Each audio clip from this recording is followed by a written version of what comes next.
For 5 days now, millions of Ugandans have had their phones disconnected after the expiry of the deadline to have their SIM cards registered and verified.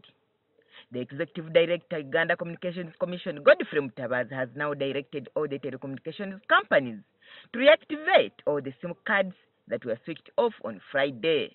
They should be switched back as soon as possible, as per the directive from His Excellency the President. So within a couple hours from now, everybody should be back on air, especially those people who are disconnected on Friday. We're in the process of switching those customers back on. So hopefully within the next hour they'll be back on. Telcos is not like switching off an app. It's not that you can go in and you can block a customer or you can bar it. These things take a long time because these systems are very large and they're complex. So for us to, for example, detach customers for the network could take anywhere between 10 and 20 hours. And to put them on, it takes equally as long. Not 10 and 20 hours, but a long time. This comes after President Yoweri Museveni's directive extending the period of registration for more than 90 days. There has also been a contention on why people who had registered their SIM cards were also switched off. Mutabaz says the National Identification and Registration Authority is to blame. And there were some challenges within NERA because there were some delays. For sure there were some delays.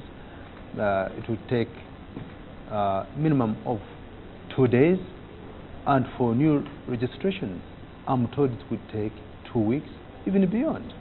So the telcos would wait until they get that clearance from NERA, and therefore inconveniencing people.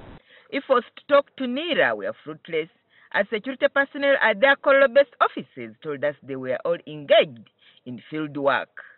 Telecom companies are also counting losses following the deactivation of SIM cards. Airtel manager Anna Swasa revealed this to NTV. There was a definite impact in revenue, there was a definite impact in terms of transactions, in terms of the mobile money platform, but to actually find or give you a quantitative answer, we cannot because it's just too soon. We haven't done the maths behind it.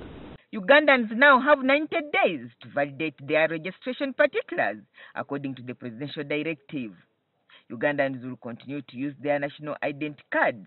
Non-Ugandans' passports and refugees shall rely on cards and letters from the Prime Minister's office. Agnes Nanduto, NTV Tonight.